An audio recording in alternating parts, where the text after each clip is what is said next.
Middle অর্ডারে আসবে চমক। নিউজিল্যান্ডের বিপক্ষে নতুন ভাবনা বাংলাদেশের নির্বাচকদের, আর সেখানেই সুযোগ পেতে পারেন সাব্বির রহমান বা আকবর আলীর মতো কেউ।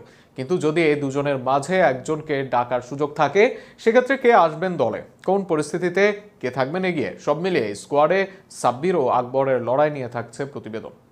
21 এপ্রিল পর্যন্ত এনওসি পারভেজ হোসেন ইমনের। তবে পিএসএলে থাকা সেই এনওসি আরও বাড়তে পারে এই বাঁহাতি ব্যাটারের। সেক্ষেত্রে জাতীয় দলের জন্য আগামী সিরিজে বিবেচনায় নাও আসতে পারেন ইমন। অপরদিকে ফিনিশার রোলেও আসতে পারে পরিবর্তন, যে কারণে আগামী টি-20 দলে ফেরার আলোচনায় দুই মুখ। একদিকে আলোচনায় আছেন জাতীয় দলের সাবেক তারকা সাব্বির রহমান। সাব্বির রহমান বেশ কিছু কারণে থাকবেন এগিয়ে। স্পিন ও পেস দুই দিকে সমান দক্ষতা সাব্বিরের। এছাড়া পেসারদের বিপক্ষে বেশ সাবলীল থাকবেন সাব্বির। বিপিএলে ভালো করেছেন, শেষ দিকে এসে দলের হয়ে হাল ধরেছেন। বেশ কয়েকটি কার্যকরী ইনিংস আছে তার। এর বাইরে আন্তর্জাতিক মঞ্চে পরীক্ষিত মুখ সাব্বির। নিউজিল্যান্ডের বিপক্ষেও আগে সেঞ্চুরি করেছেন তিনি। সব মিলিয়ে কিউই দলে আছে কোয়ালিটি পেসার, তাদের বিপক্ষে সাব্বির হতে পারেন দারুণ অপশন। তবে আকবরকে বিবেচনা করা যায় নানা কারণে। যদি পারভেজ হোসেন ইমন নাই থাকেন, তবে তার জায়গায় যোগ্য বিকল্প আকবর। কেননা আকবর মিডল অর্ডারে খেলতে পারেন, উইকেট কিপিং করতে পারেন। আবার আকবর ও ইমন দুজনেই দারুণ স্পিন ব্যাসার। সেক্ষেত্রে মিডল অর্ডারে কাজে লাগানো যাবে তাকে।